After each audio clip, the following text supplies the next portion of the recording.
ఇప్పుడు మైక్రోసాఫ్ట్ ఏం జరిగింది? మైక్రోసాఫ్ట్కి సంబంధించి షేర్లు ఏదో పడిపోయినాయి అనేది చూద్దాం. భారీగా నష్టం చేసింది. ప్రముఖ ఐటీ దిగ్గజం మైక్రోసాఫ్ట్ స్టాక్ మార్కెట్లో కొన్ని గంటల్లోనే భారీ నష్టాన్ని చవిచూసింది. కంపెనీ షేర్ విలువ ఒక దశలో 12% కుంగిపోయింది. దాంతో సంస్థ విలువ $400 బిలియన్ సంపద ఆవిరైపోయింది. భారత కరెన్సీలో దీని విలువ 36 లక్షల కోట్లు.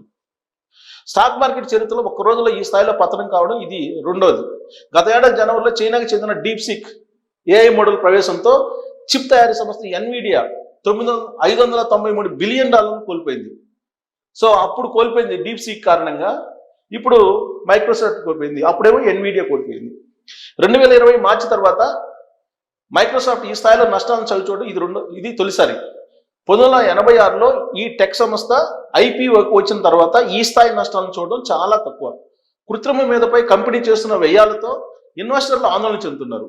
సో ఇన్వెస్టర్లు ఎవరైతే పెట్టుబడులు పెట్టారో వాళ్ళు ఏం చేస్తున్నారంటే ఇది ఏఐ మీద పెట్టుబడి పెట్టేటువంటి తీరు చూసి భయపడిపోతున్నారు వాళ్ళు. ఈ కంపెనీ ఏ తీరాలకు చేరుతుందో అర్థం కాక కృత్రిమ మీద కొత్త సాంకేతికతపై చేస్తున్న ఖర్చులపై ఇప్పటికే భారీగా చర్చ నడుస్తుంది.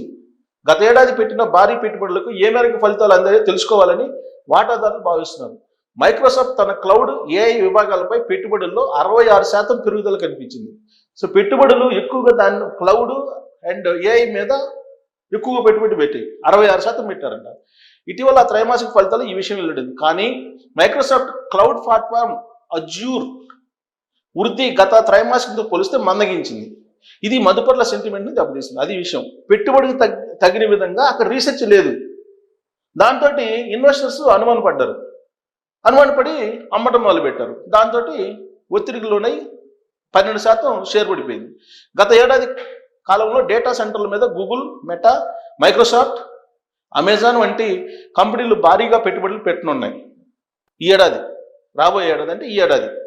ఎవరు? Google, meta, Microsoft, Amazon. దానికోసం గూగుల్ తప్ప మిగతా కంపెనీలన్నీ రుణాల బాట పట్టనున్నాయి.